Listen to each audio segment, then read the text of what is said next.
प्यारे बच्चों, कोविड-19 के कारण आप सभी अपने अपने घरों में रहकर ही अपनी पढ़ाई कर रहे हैं। ऐसे समय में आप अपनी पढ़ाई को रोचक तरीके से सीख समझ सकें, इसके लिए झारखंड सरकार द्वारा प्रस्तुत किया जा रहा है हमारा दूरदर्शन हमारा विद्यालय कार्यक्रम। इसके माध्यम से आप प्रत्येक दिन सोमवार से शुक्रवार तक पूर्वाह्न 10 से 12 तथा अपराह्न 1 से 2 बजे तक अपनी अपनी कक्षाओं के अनुरूप कार्यक्रम देख सकेंगे। अब पढ़ाई नहीं रुकेगी। स्कूली शिक्षा एवं साक्षरता विभाग झारखंड।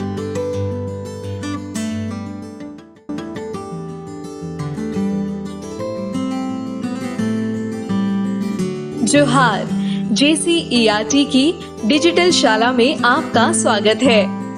आज के इस सत्र में हम कक्षा 7 के गणित के पाठ परिमाप और क्षेत्रफल के बारे में जानेंगे।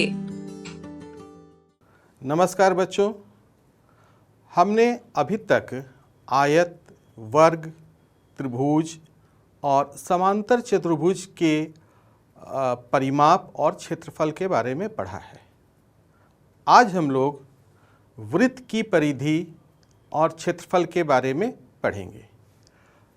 बोर्ड पर हम एक देख रहे हैं, ये हमारा एक वृत्त है।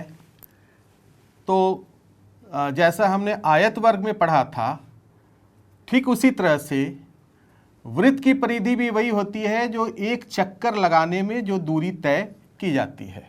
अर्थात इस बिंदु से चल के अगर हम ऐसे करके पूरा एक चक्कर लगाकर फिर इस बिंदु पर आते हैं तो जितनी दूरी तय हुई वही इसकी परिधि कहते हैं। गौर करेंगे कि आयत, वर्ग वगैरह के मामले में हम लोग इसको परिमाप कहते थे, लेकिन वृत्त के मामले में हम लोग एक नया नाम यहाँ देते हैं, परिधि का। एक हम वृत्त भी लेते हैं और मान लीजिए इस वृत्त का हमें परिमाप निकालना है, तो कैसे निकालेंगे? एक धागा लेंगे और इस धागे को हम लोग चारों ओर यहाँ से घुमाते हैं। इस तरह से चारों ओर घुमाएंगे, एक चक्कर लगाएंगे इस तरह से। बहुत सही से आप रख के करेंगे तो होगा। और इसके बाद जो हमारा धागा आता है इसको स्केल से मापेंगे तो ये हमारा इसका परिधि निकलेगा। ये तो एक सामान्य तरीका है, बिल्कुल सही से इससे नहीं निकलेगा, थोड़ा अंतर आएगा। जब बहुत सारे छोटे बड़े वृत्त को हम लेकर इसी तरह से हम लोग इसकी परिधि निकालेंगे और इसका व्यास निकालेंगे। व्यास कहते हैं परिधि के इस छोर से इस छोर को मिलाने वाली रेखा जो केंद्र से होकर जाती हो, उसे व्यास कहते हैं। अर्थात ये रेखा जो केंद्र से जा रही है और यहाँ परिधि को भी टच कर रही है और इस साइड भी टच कर रही है और केंद्र से जा रही है, व्यास कहलाती है। तो ये परिधि, अनेक वृत्तों की परिधि निकालेंगे और फिर उसके व्यास निकालेंगे। तो ये देखा गया कि वृत्त की परिधि और वृत्त का व्यास हमेशा इसका अनुपात एक ही आता है और वो आता है 22/7। हम लोग निकालेंगे तो थोड़ा फर्क हो सकता है, लेकिन गणितज्ञों ने, जो मैथमेटिशियन ने निकाला, वो आया 22/7। और इसको एक निरूपित करते हैं हम लोग पाई से। तो अब हम देख रहे हैं कि अगर वृत्त की परिधि को हम C लिखें, वृत्त का व्यास को D, तो ये होता है इक्वल टू पाई। अर्थात C इक्वल टू D पाई। लेकिन D क्या है? व्यास। हम देख रहे हैं व्यास क्या है।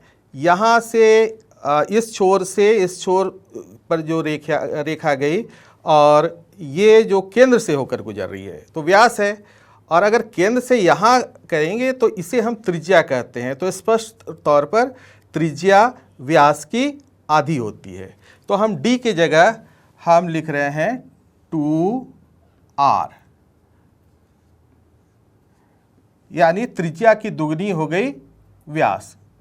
तो ये हो गया 2 पाई r, अर्थात वृत्त की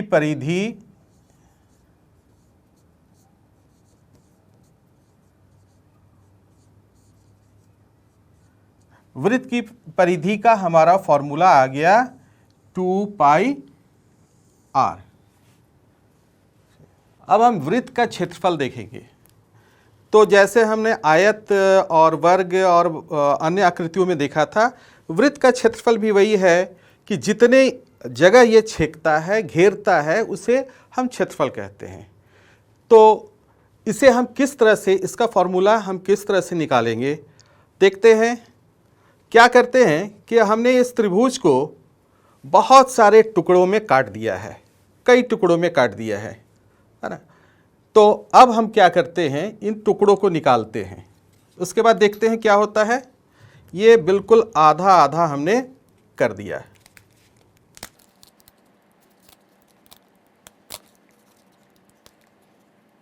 ये 2 भाग में हमने बांट दिया। आधा त्रिभुज इधर मेरे इस हाथ में है और आधा इस हाथ में। अब मैं क्या कर रहा हूं, इस आधे त्रिभुज का एक जो टुकड़ा है मैं इस तरह से लगा रहा हूं। अब ये दूसरे वाले का आधा, ये जो था, इसमें से लेकर इसे उल्टे रूप में इस तरह से लगा रहा हूं। इसी तरह से मैं बाकी जितने भी टुकड़े मैंने किए हैं सभी को लगाऊंगा। अभी आपने देखा, हमने इस तरह का वृत्त लिया था और इसके 16 टुकड़े किए थे, 8 ऊपर और 8 नीचे। अब हमने क्या किया कि जो ऊपर वाले 8 टुकड़े थे उसको इस तरह से हमने लगाया, नीचे वाले को इस तरह से, और इस तरह से हमारी आकृति आ गई है। तो ये हमारा वृत्त था। तो जो क्षेत्रफल इसका होगा, इस क्षेत्र का, वही तो वृत्त का क्षेत्रफल होगा। लेकिन थोड़ा सा गौर से देखें, ये किस रूप में दिख रहा है। बिल्कुल सही, ये आयत के रूप में हमारा दिख रहा है। तो इस आयत का जो क्षेत्रफल होगा वही हमारे वृत्त का क्षेत्रफल होगा। अर्थात वृत्त का क्षेत्रफल बराबर ये जो आयत है इसका क्षेत्रफल। आप कहेंगे थोड़ा सा यहाँ तिरछा है, यहाँ पर तिरछा है। बिल्कुल, हमने सिर्फ 16 टुकड़े किए थे। अगर हम बहुत ज़्यादा टुकड़े करते तो लगभग ये आयत के आकार का हो जाता। तो इसे भी हम आयत मान ले रहे हैं। तो इस आयत में हमारा ये हो गया लंबाई और ये हो गया चौड़ाई। तो आयत का क्षेत्रफल तो होता है, हम जानते हैं, लंबाई गुना चौड़ाई। लेकिन ये लंबाई क्या है, हमने आधे वृत्त को इस तरफ लगाया, आधे वृत्त की परिधि। तो ये वृत्त की जो परिधि है उसकी आधे हो गई, उसकी आधी ये लंबाई है। यानी लंबाई क्या है, परिधि बटा 2, आधा परिधि। और ये चौड़ाई क्या है, ये क्या था, ये था त्रिज्या।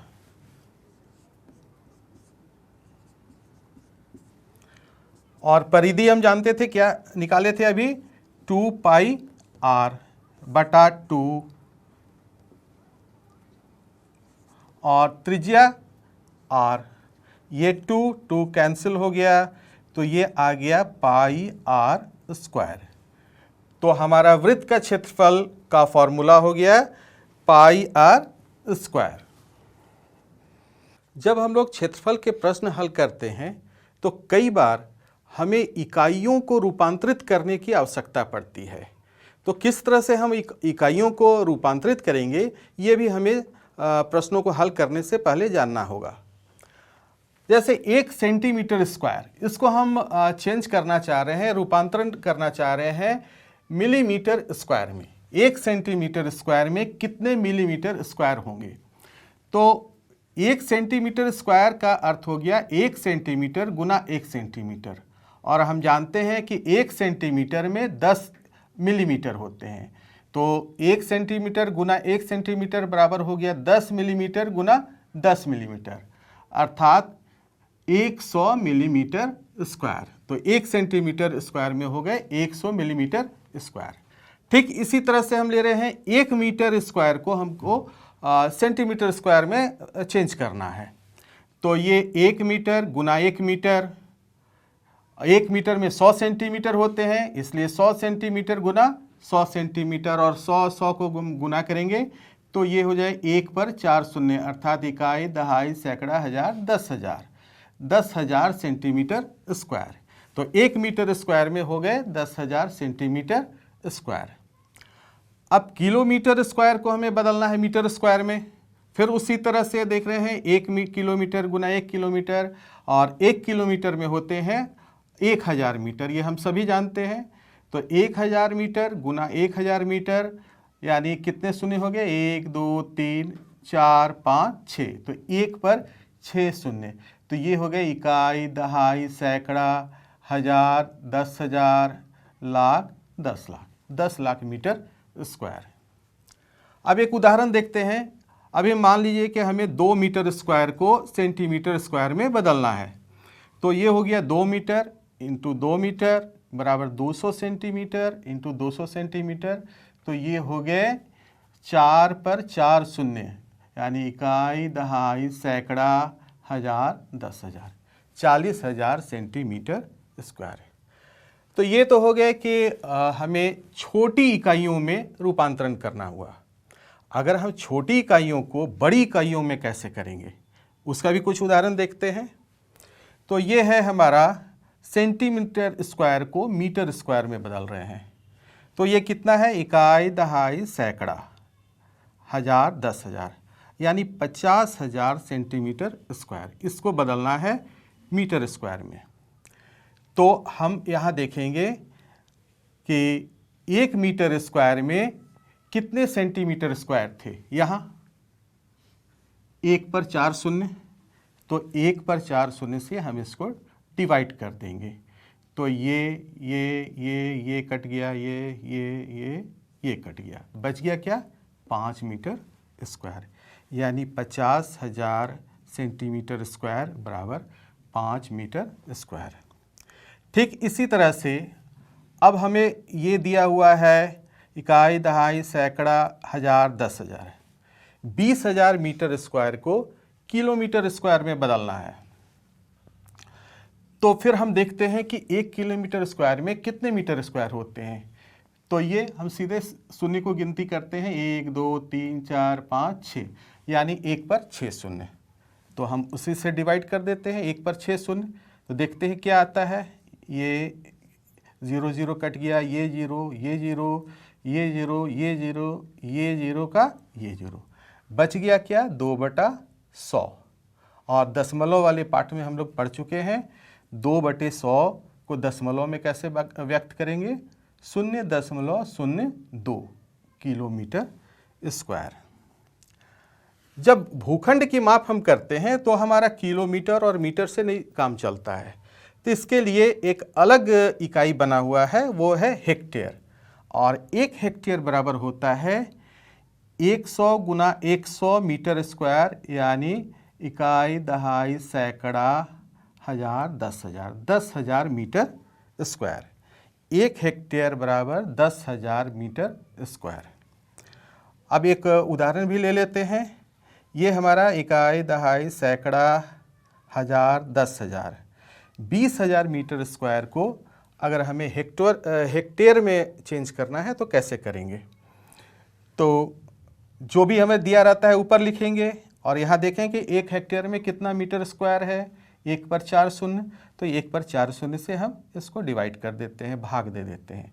अब देखते हैं, ये शून्य इस शून्य से, ये शून्य इस शून्य, ये शून्य, ये शून्य, ये शून्य, ये शून्य, बच गया क्या, 2, यानी 2 हेक्टेयर। तो कुछ जो हमारा आया इससे याद भी कर लें तो और अच्छा रहेगा।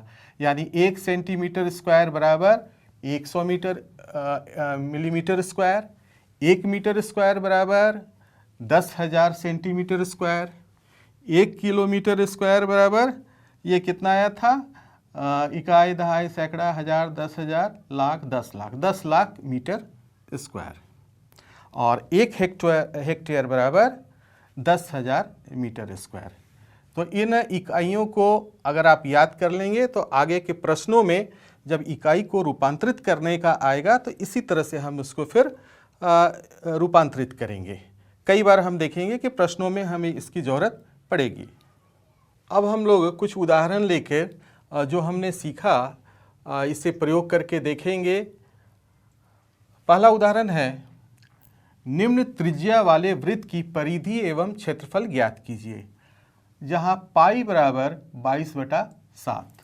ये पाई का मान यहाँ पर दिया गया है। यहाँ पर एक चीज़ मैं और बता दूं कि कई प्रश्नों में आपको पाई बराबर 3.14 भी लिखा मिलेगा। तो प्रश्न में जो दिया गया है वही मान हमको वहाँ पुटअप करना है, वहाँ रखना है। यहाँ हमें पाई बराबर 22/7 दिया गया है। हम देखेंगे कि जब इसको डिवाइड करेंगे तो ये लगभग में इतना आता है। तो हमारे प्रश्न में जो दिया गया है इसी को हम प्रयोग करेंगे। हो सकता है किसी प्रश्न में आपको पाई बराबर 3.14 भी लिखा हुआ मिला है, तो जहाँ पर ये लिखा रहेगा, ये मान दिया रहेगा, इसी मान को हम लोग प्रयोग में लाएंगे। तो इसे अभी हम प्रयोग में इस प्रश्न में नहीं लाएंगे। तो सबसे पहले वृत्त की परिधि निकालनी है। वृत्त की परिधि, तो फॉर्मूला अभी हमने देखा था 2πr। 2π का मान हमारा यहाँ पर दिया हुआ है, उसी को रखना है।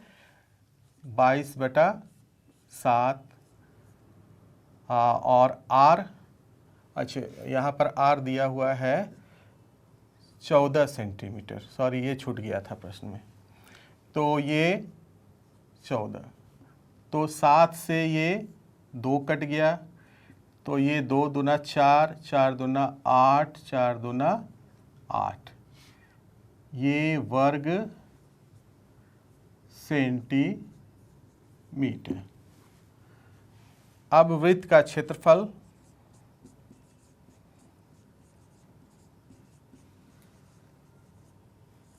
ये हमारा फॉर्मूला अभी हम लोग ने देखा था पाई आर स्क्वायर।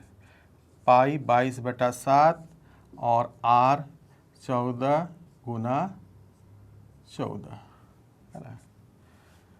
तो ये 7 दूना 14, तो ये हो गया 14 दूना 28 गुना 22। चलिए हम लोग गुना करके भी देख लेते हैं। 28 गुना 22, 2 8 16, 1 2 2 4 5, 2 8 16 और 5, 6 6 5 11, हाथ में रहा 1, 5 और 1 6, 616 सेंटीमीटर स्क्वायर। हम लोग ऐसा भी लिख सकते हैं वर्ग सेंटीमीटर या सेंटीमीटर स्क्वायर। तो इस तरह का जब परिधि और क्षेत्रफल निकालने का बिल्कुल आसान सा ये सवाल हम कहेंगे बिल्कुल आसान था। सीधे फार्मूला हमने पुटअप किया। फार्मूला में जो वैल्यू हमें दिया गया था, पाई का मान दिया हुआ था, यहाँ त्रिज्या का मान दिया हुआ है, त्रिज्या का मान यहाँ बैठा दिए, तो सिंपल कैलकुलेशन से हमारा ये वृत्त की परिधि और क्षेत्रफल आ गया। दूसरा उदाहरण हम लोग लेते हैं। दूसरा उदाहरण ये है, 21 मीटर व्यास वाले वृत्ताकार बगीचे के चारों ओर माली बाड़ लगाना चाहता है। खरीदे जाने वाले आवश्यक रस्से की लंबाई ज्ञात कीजिए यदि वह 2 पूरे चक्कर की बाड़ लगाना चाहता है। 4 रुपया प्रति मीटर की दर से रस्से पर व्यय ज्ञात कीजिए और पाई का मान यहाँ दिया गया है 22/7। पहले प्रश्न में भी मैंने बताया था कि पाई का मान प्रायः प्रश्नों में दिया रहता है। पाई के 2 मान दिए जाते हैं, या तो पाई बराबर 22/7 या पाई बराबर 3.14। तो यहाँ पर हमारे पाई बराबर 22/7 दिया गया है। और अगर जिस प्रश्न में हमें पाई का मान नहीं दिया रहेगा तो वहाँ हम ये 22/7 का ही प्रयोग करेंगे। तो चलिए अब प्रश्न को देखते हैं। मान लीजिए यही हमारा बगीचा है और इस पर बाड़ लगाना है और 2 चक्कर लगाना है, ठीक है। तो 1 चक्कर अगर हम लगाते हैं तो वो क्या होगा, इसकी परिधि होगी। तो इसका अर्थ यह है कि हमें पहले क्या निकालना होगा, इसकी वृत्ताकार बगीचे की परिधि। तो सबसे पहले यहाँ दिया क्या है इसको लिखते हैं। वृत्ताकार बगीचे का व्यास, व्यास हमें दिया हुआ है, ये है 21 मीटर। तो त्रिज्या कितनी होगी, हम लोग जानते हैं कि त्रिज्या व्यास की आधी होती है, तो ये हो जाएगा 21/2। और अभी एक हमें सावधानी रखनी है, अभी हम भाग नहीं देंगे, क्योंकि अभी हम भाग देंगे तो दशमलव में आएगा, फिर बाद में हमें परेशानी होगी। अब हमें क्या निकालना है, इस बगीचे का, वृत्ताकार बगीचे का परिधि।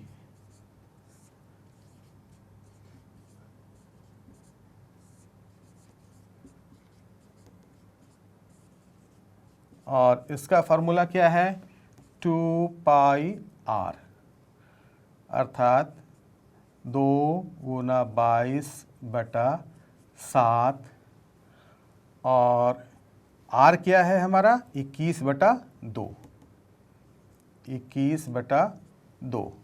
तो ये दो कैंसिल हो गया, ये 7 से 7 तिहाई 21, तो ये आ गया 3 दूना 6, 3 दूना 6, ये क्या है मीटर। तो वृत्ताकार बगीचे की हमारी परिधि आ गई 66 मीटर। तो यहाँ पर हमें है कि 2 पूरे चक्कर बाड़ लगाने हैं, तो हमारे रस्सी जो होगा वो कितना होगा, इसका दुगना होगा जो हमें चाहिए।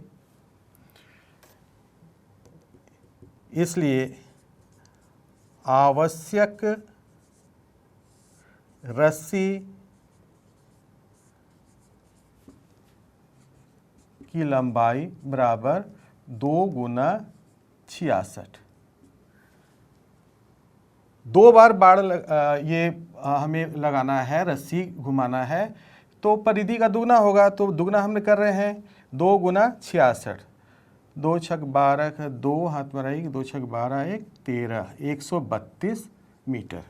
तो हमें रस्सी चाहिए 132 मीटर। अब इसका व्यय भी निकालना है, खर्च रस्सी पर व्यय, रस्सी पर कुल व्यय। तो 1 मीटर का क्या कीमत दिया हुआ है, प्रति मीटर 4 रुपये, यानी 1 मीटर का मूल्य दिया हुआ है रस्सी का 4, और हमें निकालना है कितना 132 मीटर का। तो सीधा है कि हम इसे गुना कर देंगे, 132 को गुना कर देंगे 4 से। तो 4 दूना 8, 4 तेई 12 का 2 हाथ में रहा 1, 4 1 4 और 1 5, ये रुपये। तो रस्सी पर हमारा कुल व्यय हो जाएगा 528 रुपये। अगला उदाहरण देखते हैं। एक बगीचा 90 मीटर लंबा और 75 मीटर चौड़ा है। इसके बाहर चारों ओर एक 5 मीटर चौड़ा पथ बनाना है। पथ का क्षेत्रफल ज्ञात कीजिए और बगीचे का क्षेत्रफल हेक्टेयर में भी ज्ञात कीजिए। ये हम मान ले रहे हैं हमारा बगीचा है ABCD और इसकी लंबाई है 90 मीटर, चौड़ाई है 75 मीटर। इसके चारों ओर ये पथ बनाना है और इस पथ की चौड़ाई है यहाँ से यहाँ 5 मीटर। इधर भी ऐसे ही 5 मीटर होगा, ये 5 मीटर, इस तरफ भी ये होगा 5 मीटर और इधर भी ये 5 मीटर। तो अगर हमें इस पथ का क्षेत्रफल निकालना है तो यहाँ पर क्लियर हमारे पास 2 आयत नजर आ रहा है। एक आयत है ABCD और दूसरा PQRS। अगर ये बड़े वाले आयत PQRS का क्षेत्रफल से छोटे वाले आयत का क्षेत्रफल यानी बगीचे का क्षेत्रफल हम घटा दें तो हमें इस पथ का क्षेत्रफल निकल जाएगा। तो आइए पहले हम लोग बड़े वाले जो आयत है इसका क्षेत्रफल निकालते हैं। तो बड़े वाला आयत जो है उसकी लंबाई क्या है, पी क्यूब बराबर, तो ये 90 मीटर है और 5 इधर भी है 5 इधर भी है, यानी 90 प्लस 10, है ना। ये देखें फिर से, ये लंबाई इसकी ए बी है, ये है 90 और फिर इधर पथ है, इधर 5 और इधर 5, तो पी क्यू बराबर हो गया 90 जोड़ 10 यानी 100 मीटर। ठीक इसी तरह से अब ये जो बड़े वाले की चौड़ाई है वो है पी एस, तो पी एस क्या है, ए डी प्लस 10, तो ए डी कितना था 75 जोड़ 10 बराबर 85 मीटर। अब छोटे वाले का भी देख लेते हैं, ए बी सी डी जो वास्तव में जो हमारा बगीचा है, तो इसकी लंबाई है डी सी, ये है दी हुई है 90 मीटर और इसकी चौड़ाई है ए डी, ये दी हुई है हमें 75 मीटर। तो पी क्यू आर एस का क्षेत्रफल,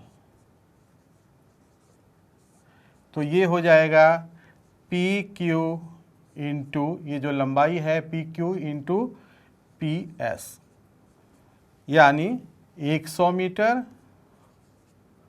गुना 85, तो ये हो गया 8500 मीटर स्क्वायर। अब बगीचे का हम लोग क्षेत्रफल निकाल रहे हैं। बगीचे का क्षेत्रफल बराबर ए बी सी डी का क्षेत्रफल, तो ये है A B into A D, और ए बी कितना था 90 और ए डी कितना है 75,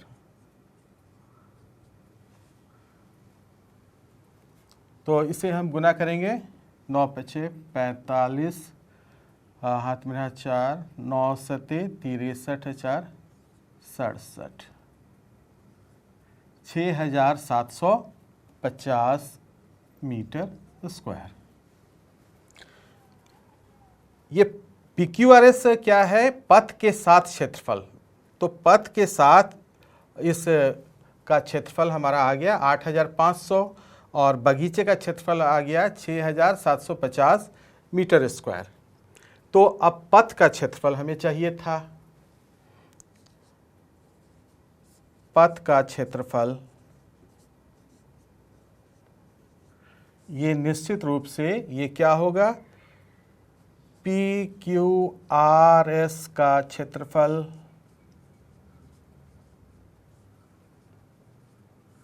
घटाओ ABCD का क्षेत्रफल।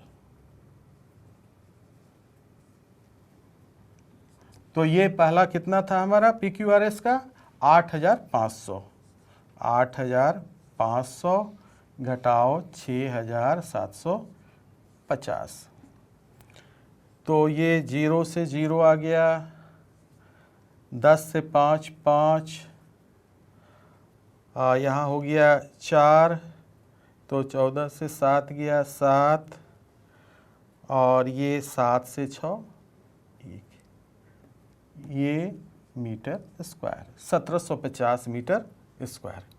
तो पथ का क्षेत्रफल हमें निकालना था, वो तो हमें आ गया। अब एक और था लास्ट में, बगीचे का क्षेत्रफल हेक्टेयर में ज्ञात कीजिए। हमने मीटर स्क्वायर में तो बगीचे का क्षेत्रफल निकाल लिया है, लेकिन अभी प्रश्न के अनुसार हमें हेक्टेयर में निकालना है। चलिए इसको निकालते हैं।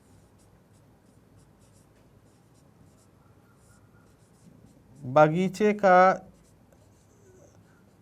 क्षेत्रफल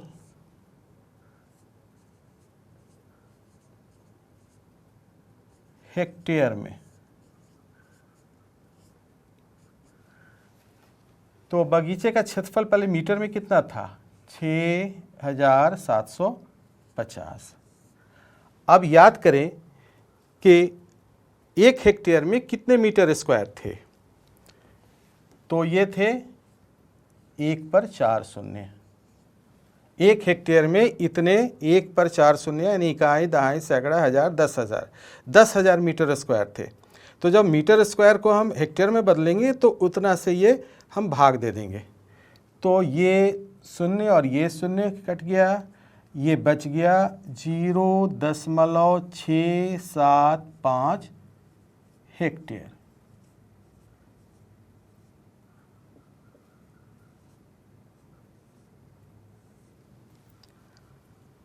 अभी थोड़ी देर पहले हमने पढ़ा था कि इकाइयों का रूपांतरण, तो आपने देखा यहाँ हमें इकाइयों का रूपांतरण करने की आवश्यकता पड़ गई।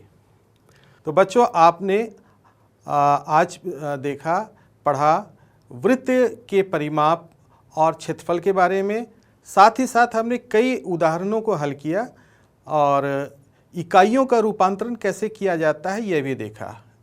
इन जानकारियों का इस्तेमाल करके आप अपने पाठ्यपुस्तक के प्रश्नों को हल करें और कहीं दिक्कत होती है तो अपने अध्यापक से, अपने शिक्षक से अवश्य पूछें।